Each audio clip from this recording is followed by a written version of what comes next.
Well, good morning everyone. Insights Channel, Steve here.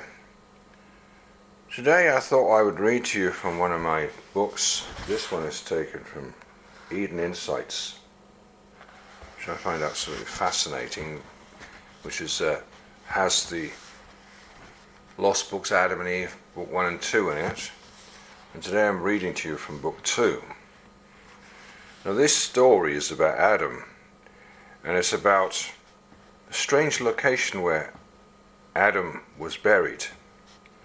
So why do I say strange? Because it seemed to be linked. He was buried in a place called the Cave of Treasures, and according to Jewish tradition, and looking up what they say in Israel, that the cave where Abraham was buried, MACPELAH, that it had some sort of portal link with the Cave of Treasures where Adam was buried. How's that possible, you may wonder? That's very interesting, isn't it? Anyway, I'll read it to you. And also Adam, he predicts the coming of the great flood. So this is Adam on his deathbed, or what he prophesies, and about the Cave of Treasures. According to the Lost Books Adam and Eve lived in the Cave of Treasures most of their lives. So without further ado, this is chapter 8 from the second The Lost Books Adam and Eve, or in my book it's Eden Insights, chapter 87, chapter 8 from the second book of Lost Books Adam and Eve. So Adam predicts the great flood. When our father Adam saw that his end was near, he called his son Seth, who came to him in the Cave of Treasures, and he said unto him, O Seth, my son, bring me thy children and thy children's children, that I may shed my blessing on them ere I die. Now you have to get the picture here. Adam is 930 years old. Imagine living that long. Most of us, thank goodness, some 70 odd, that's enough. But imagine living 930 years on this earth. Well, I guess you'd have to count your blessings all the time. But of course, they were much stronger than we are, much healthier. In fact, as far as I can find out from the ancient books, the apocryphal books, there was no sickness before the flood. Sickness didn't come into the world, according to the book of Jubilees, until after the flood, when the spirits of the giants came back as the demons and devils. That's when sickness came into the world, according to the Hebrew book of Jubilees. Very interesting. Anyway, I continue from this chapter. And when our father Adam saw his end was near, he called his sons and his sons' sons and his grandsons all the way for 930 years. Must have been a lot of generations that Adam and Eve had. From one estimate, I think they had at least 64 children. I don't know how many grandchildren, great-grandchildren and great-great-grandchildren through the generations, but a lot, obviously. By this time there must have been millions of people. And when Seth heard these words from his father Adam, he went from him and shed a flood of tears over his face, and gathered together his children and his children's children for many generations, and brought them to his father Adam. Well, when our father Adam saw them all around him, he wept as having to be separated from them. And when they saw him weeping, they all wept together, and fell upon his face, saying, How shalt thou be severed from us, O our Father? And how shalt the earth receive thee, hide thee from our eyes? Thus did they lament, and in like words. Comment number 1. How shalt thou be severed from us, O Father? So the descendants talking to Adam. It was as if the descendants of Adam had not yet experienced seeing the death of a human being before. Now, Adam was the first to die, well, at least in the lineage of Seth. The only human being that they had heard about as having died was Adam and Eve's son Abel, almost 9 centuries before. And Abel was murdered in the earlier days after the fall, while still a teenager. How tragic a start to humanity that was. Verse 6. Then our father Adam blessed them all, and said to Seth, after he had blessed them, O Seth, my son, you know this world that is full of sorrow and of weariness, and thou know that all that has come upon us from our trials in it. I therefore now command thee in these words to keep innocence, to be pure and just, and trusting in God. Lean not to the discourses of Satan, nor to the apparitions in which he will show himself to thee. What's that talking about? Apparitions that Satan would use to show himself to thee? Does that still happen today? That's a good question. Well, it happened to him back then. Comment 2. To keep innocence. What exactly does this mean? Well, let's see what Flavius Josephus wrote in around 100 AD about Cain and his wicked children in the Antiquities of the Jews, Book 1, Chapter 2. He, Cain, also introduced the change in the way of simplicity, innocence, when in men who lived before, in other words, before they lived in a more simple way, and was the author of measures and weights, whereas they lived innocently and generously, they knew nothing of such arts. He changed the world into cunning craftiness. And that certainly sounds like his father Satan. Like that verse in 2 Thessalonians, with all deceivableness of unrighteousness and them that perish. Sounds exactly like that, and that's talking about Satan's son, the Antichrist. So, Cain was like that. Really satanic. Comment 3. With the above description of the children of Cain, is there any wonder that Seth wanted his children not to go anywhere near the children of Cain at the bottom of the mountain, in this very colourful, illustrious account of the lost books of Adam and Eve? Now I will I divert my attention to just a question one of you had. One of you asked a very good question. They said, yes, we know about Cain. We know that Cain was a child of Satan, obviously. But what do you think about those of today, the ruling powers that claim they're descended from Cain? He said, how could that be when Cain had already died long before the flood? How could the ruling powers of today, how can they say that they're descended from Cain? And I wrote back and I said, well, it's actually quite simple to explain. If you consider that, as I do, and the Hebrew books do, ancient books state that what really happened in that Garden of Eden wasn't just Eve eating an apple. Somehow there went on something that shouldn't have gone on with Satan, and as a result, Cain was born. And that's probably the real reason they got kicked out of the Garden of Eden, not for eating an apple. But I've said it in my books many times, my insights books. There are many verses in the Bible that suggest that too, especially John in the New Testament. But anyhow, because of that happening before, and Cain being the fruit of that union with Satan, what about after the flood? I think it started happening again. Because if Satan could father a seed on the earth, or seed of Satan, what about the fallen angels? Didn't they do the same thing in coming unto the women in Genesis 6? And what about after the flood?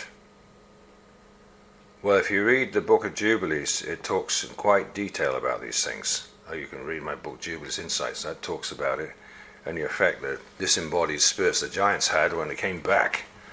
And they started killing the sons of Noah, blinding them, and all kinds of stuff that demons do, all kinds of sicknesses they brought. But what I said to this person who asked me that question, I said, well, I think it's simple. Cain was fathered by Satan, And then after the flood, the same thing started happening again in some remote forms or in some satanic rituals, that Satan would come along and certain women would get pregnant by Satan, and then certain races of people would start, and yes, they would consider that to be the same as being like Cain, because he was also conceived in the same way. So I think that was the answer to that question. But back to this story here in my book, Eden Insights, which this is from the second book of the Lost Books, Adam and Eve. And here we are with Adam on his deathbed. And he says here, verse 8, "But keep the commandments that I give thee this day, then give the same to thy sons Enos, and let Enos give it to his son Cainan, Cainan to his son Mahalaleel. So the commandment abide firm among all your children. O Seth, my son, the moment I am dead, take you my body and wind it up with myrrh, aloes, and cassia, and leave me here in the cave of treasures, in which are all these tokens which God gave us from the garden. O my son, hereafter shall a flood come, and overwhelm all creatures, and leave out only 8 souls." Now here is Adam prophesying about a flood coming, but he died in the year 930 years after creation. The flood didn't come until 1658, so you're talking about a good 700 years before the flood. Adam prophesied on his deathbed about the flood coming, and only 8 souls would be preserved, which was right. Noah and his wife, his 3 sons and their wives, 8 souls. Verse 11, "But, O my son, let those whom it will leave out from among your children at that time take my body with them out of this cave, and when they have taken it with them, let the oldest among you then command his children to lay my body in a ship until the flood has been assuaged, and they come out of the ship." Comment number 4. But did that actually happen to Adam? This last verse sounds like a prophecy that Adam was giving. Is it just possible, in the case that Adam was prophesying about his body being taken on the ark, that the prophecy never came to pass because God changed his mind? And I'll say that about prophecy. Prophecy is always conditional. It's conditional. And obviously here, something changed. That the prophecy never came to pass because God changed his mind about that detail. Has he found a better plan? Was that the reason? Well, we'll talk about that in a minute. Can prophecies fail or be altered? Yes, they can, depending on God's highest will. 1 Corinthians 13:8 tells us, "Love never fails, but whether be prophecies, they shall fail. Whether be tongues, they shall cease. Whether be knowledge, it shall vanish away." And I would say on prophecies, through my time, the last 50 years, I've heard people give lots of prophecies. And what I would warn people is, prophecy's fine, but I don't go to exact date prophecies. I never trust those.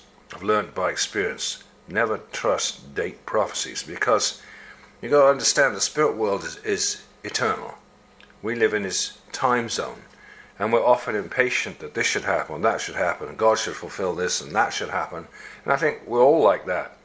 But for some reason or other, God tends to lope along, go slowly, and he doesn't necessarily fulfill things when we think it's going to happen, or we think sometimes we know better when we don't. And God is in eternity, he knows, and God is very patient and very loving. I think God is not willing that any man should perish, all might come to repentance, and God is hoping that as many people will get saved before the final hour. And that's why things go slower than we humans expect. Did you know there were people in 1665 that thought when it got to be 1666, just because the number's there, it was the end of the world? But it so happened that in 1665 London had the bubonic plague, and in 1666 the Great Fire of London came, which actually was good in a way. It got rid of the bubonic plague. But right then they thought it was the end of the world. Of course they did. So all through history people have been thinking that.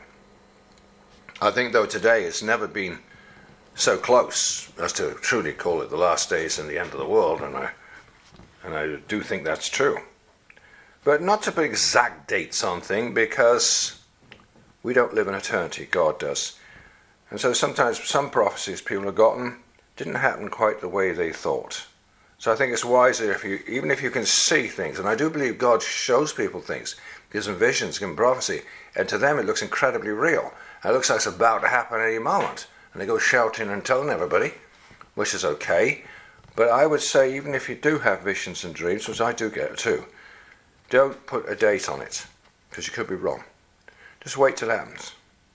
Just tell people the best way you can.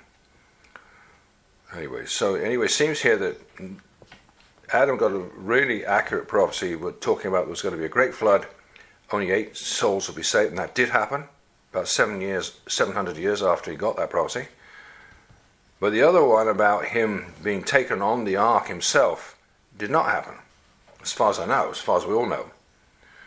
I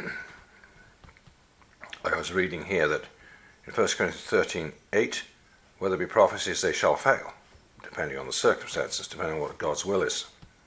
Verse 12, then they shall take my body and lay it in the midst of the earth, shortly after they have been saved after the waters of the flood. For the place where my body shall be laid in the middle of the earth, God shall come from thence and shall save all our kindred. Now here's another prophecy talking about Jesus coming, saving all mankind in the very far future. That's amazing, given over 6,000 years ago. Wow. This is what I like about the lost books, Adam and Eve, and you can read all about it in my book, Eden Insights, because it talks about Jesus coming to talk with Adam and Eve many times. I think sometimes they could see him, sometimes they could hear him, but he especially was very visual in the early days after they got kicked out of the Garden of Eden, when he thought it was the end of the world for them. But then God showed he still loved them very much, and they were as his children. And although Eve had that terrible mistake that got them kicked out of the garden, and I suspect Adam knew about it, and therefore he was just as guilty, why would you do that, you might say? Why would somebody allow something like that? Well, it's a long story. I won't go too much into that. I say it's been done by cultures all through history to curry the favour of the fallen angels and Satan himself, the Satanists and all this. I won't go into that. But yes, it's happened many times. And the Antichrist himself is a hybrid creature like that. The Antichrist, which is to come, which I think will be very soon. Verse 14. But now saith my son, place thyself at the head of thy people, tend them and watch over them in the fear of God, lead them in the good way, command them to fast unto God, and make them understand they ought not to hearken to Satan, lest he destroy them. That's good advice. Then again, sever thy children's children from Cain's children. Do not let them ever mix with those. Cain's children being Satan's children. Nor come near them, either in their words or in their deeds. I couldn't agree more. Then Adam let his blessing descend upon Seth, upon his children, and upon all his children's children. He then turned to his son Seth, and to Eve his wife, and said to them, preserve this gold, this incense, this myrrh, that God had given us for a sign. From the days are coming, a flood will overwhelm the whole creation. For those who shall go into the ark should take with them the gold and the incense and the myrrh, together with my body, and will lay the gold and the incense and the myrrh with my body in the midst of the earth. Very interesting. Comment 5. This middle of the earth, mentioned in verse 14-15, seems to be talking about an exact location in the middle of the land masses of the earth, or I should say the outer earth, which is today known as Israel. Just look at a global map, as Israel's right smack dab in the middle of the earth. And this is where eventually the descendants of Noah would originally land on Mount Ararat, which is far to the north of Israel and modern Turkey today, came to, despite all the tricks of Satan to stop the land of Israel from having ever been born. The land of Israel was obviously chosen by God himself, and many had prophesied, including Adam, that the middle of the earth would be his final burial place. Now why did he insist on that? As far as we currently know from the Bible, Adam or any other of his deceased descendants were not taken on the Ark of Noah. With the blessing of having read many of the Apocryphal books, we find out some remarkable, interesting details which are not even mentioned in the Bible. For example, it is stated that Noah took the book of Enoch with him on the ark. Comment 7. If you believe as I do that the earth is in fact hollow, then it now starts to get interesting in understanding the books of Jasher, Jubilees, Enoch, 2nd EZDRAS, in which books all infer the earth is hollow, along with the Jewish book or Hebrew book, the Zohar. Let us consider the following. According to the book of Enoch, the earth used to be 6/7 land, only 1/7 sea. Let's say, for sake of argument, that both inside the earth and outside the earth had one central landmass. We know that the outer earth parted into the continents at the time of the Tower of Babel, on the days of Peleg. What about the inner earth large central landmass? Comment 7. Because of both Adam and Abraham, we have a link between the inner earth and the outer earth. The inner earth with its cave of treasures, and the outer earth with its cave of MACPELAH. The inner earth with its cave of treasure, The inner cave had the bodies of Adam and Eve, some of their descendants, up until the Great Flood. After the Great Flood, starting with Abraham, father of Israel, another cave was opened called MACPELAH. Yes, it's about 30 miles from Jerusalem, south of it, I believe. MACPELAH, where Abraham buried his wife Sarah. Also Isaac and Rebekah and Jacob and Leah, I believe. When Abraham first purchased the cave of MACPELAH, he discovered something strange and paranormal.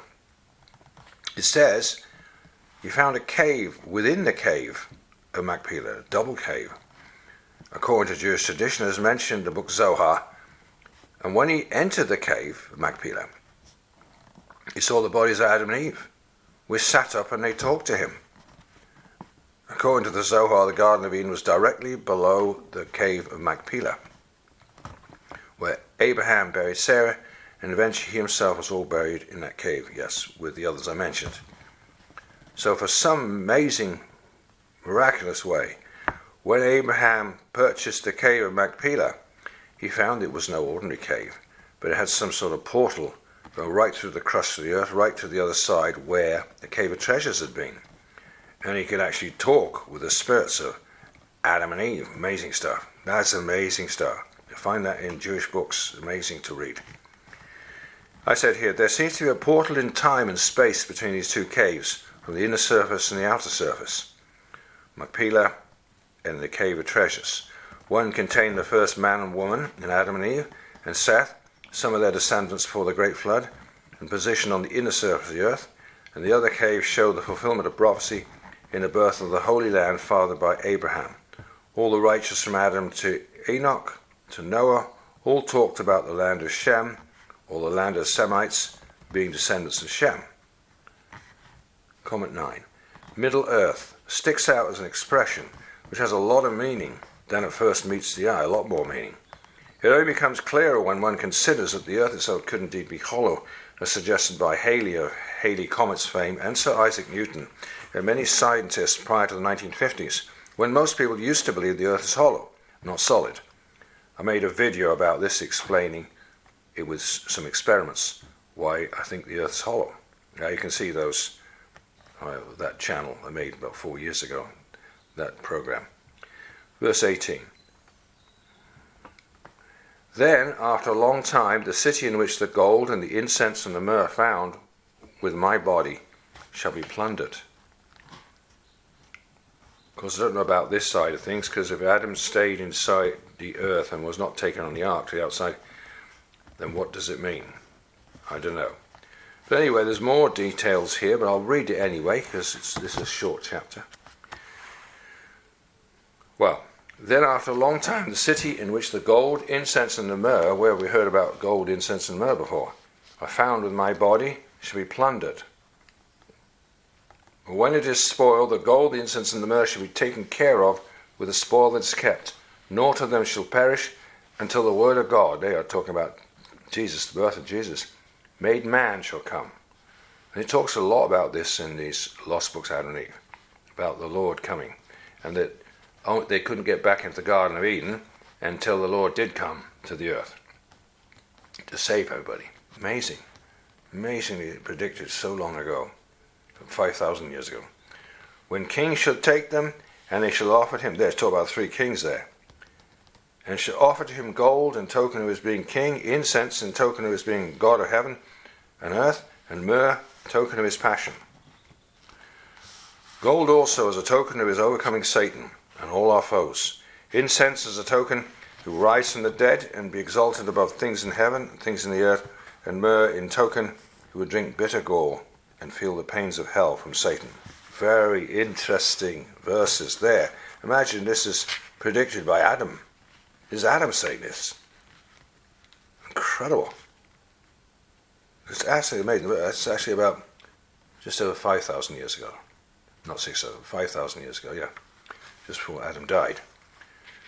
Comment 10. See the 3 kings story, who brought gold and frankincense and myrrh, and who came from Mesopotamia. The Bible story of the 3 wise men from the Gospel of Matthew is also known as the biblical Magi, or the 3 kings. And this Bible story regards a group of scholarly foreigners who travelled to visit Jesus after his birth, bearing gifts of gold, frankincense and myrrh. After Jesus was born in Bethlehem of Judea, during the time of King Herod, wise men from these came to Bethlehem and asked, "Where is he who has been born King of the Jews?" Matthew 2:1 and 2. And after Jesus was born in Bethlehem of Judea, during the time of King Herod, Magi from the east came to Jerusalem and asked, "Where is the one who has been born King of the Jews? We saw his star when it rose. Come to worship him." Finally, verse 20. And now, O Seth, my son, behold, I revealed unto thee hidden mysteries. Ah, there you are. That's what we just heard. Hidden mysteries, which God hath revealed unto me. Keep my commandment for thyself and thy people. It is true, when God speaks to us, it sounds very mysterious, and it's hard to relate to others sometimes, or put it into words, so I know exactly what that means. Yes, you have to have faith to give what God tells you, because it's sometimes very mysterious and difficult for others to understand. The same was here with Adam, telling these stories to Seth. Comment 11. Another mystery is that the cave of MACPELAH, where Abraham, the father of Israel, and his wife Sarah were buried, was also near Bethlehem in Israel in Middle Earth. Could it be the cave of treasures directly below the cave of MACPELAH on the inner surface of the earth?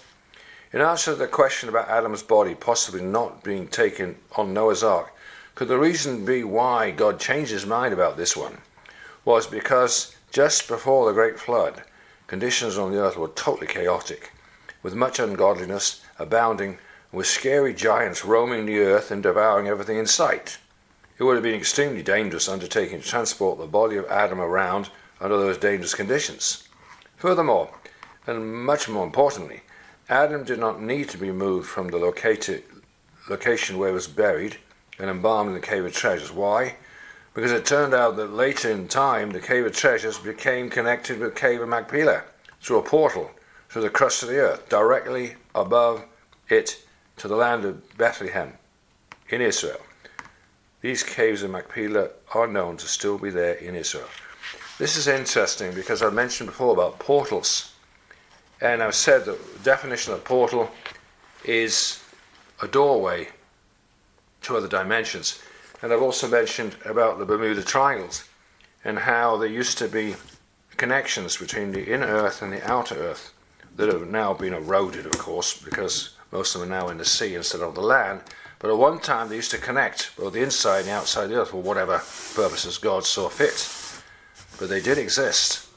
Enoch talks about portals, and other books talk about the portals too.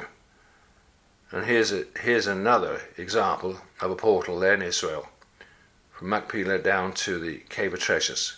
Quite remarkable. Quite remarkable how this earth is really designed. Anyway, guys, thanks for listening. Have a great day. And do get hold of my book, Eden Insights. I think you'll find it absolutely fascinating. Fascinating book. Eden Insights, which is based on the lost books of Adam and Eve. Thanks for listening. Bye for now.